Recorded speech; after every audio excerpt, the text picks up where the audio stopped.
If you're looking at doing a lap around Australia with a big caravan on the back, this thing here isn't for you.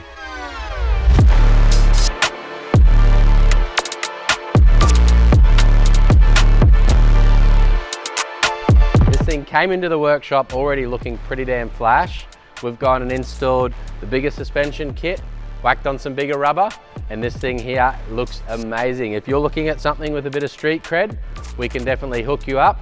This customer, I've heard, has had some of the toughest American trucks in Australia for pretty much longer than anyone. Any of the newest, latest models, this guy had it. And this GMC Denali 2500 definitely doesn't disappoint as well. It's gone through the full custom treatment. A few different workshops have had this one in. It's had the full white out, the full ice out as we're calling it here in the shed at the moment. Massive 26-inch KG1 forged wheels. Look at the size of these things here. They look amazing. It's definitely not for anyone that's wanting to travel full time or hit the road.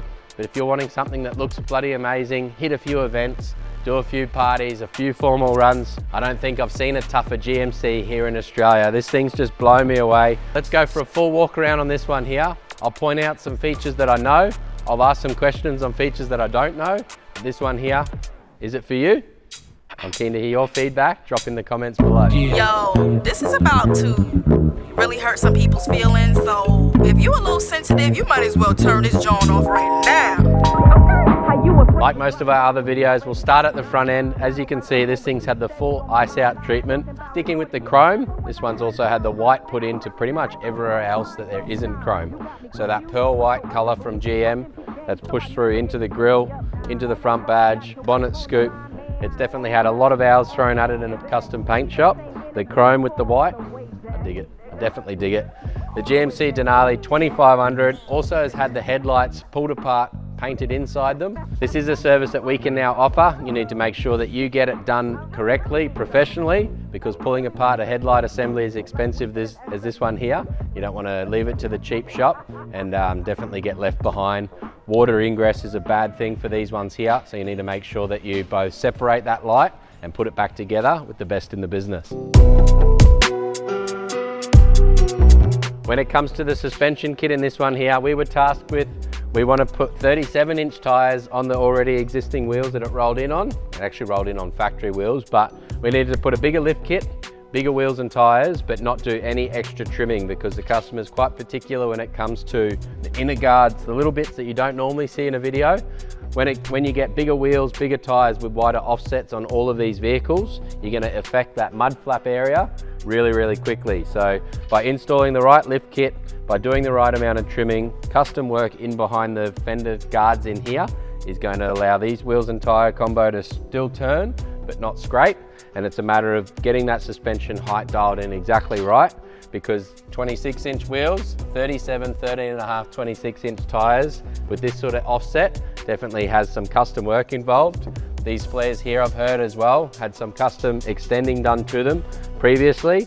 The little inner guard rock lights as well that are in there, that's just lighting up this new suspension kit. So full throttle suspension out of the USA. This is a full chrome suspension kit. Even the torsion bars underneath are chromed out.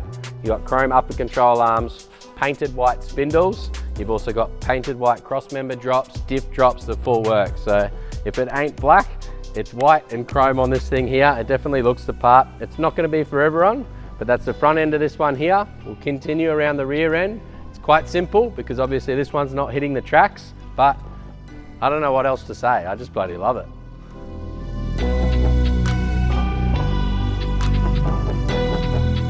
I'm surprised they let me near this one. I'm good at breaking shiny things, but not in this regard. This one's still got the factory tow bar assembly. I don't think this one's a tow pig at all.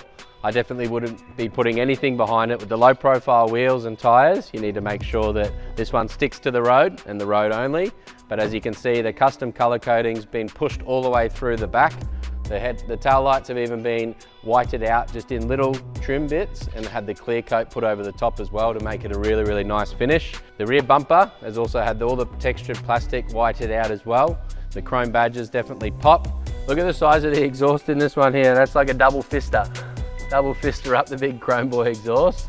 And this one, even the diff guard in the rear end's been, the new pumpkin over that rear diff cover has even been chromed out. It's got white, it's got chrome. It's bloody amazing. Is it for you? If you like seeing these videos, guys, check this one out here. And if you want to see something a little bit more off-road, this one here is one to watch as well.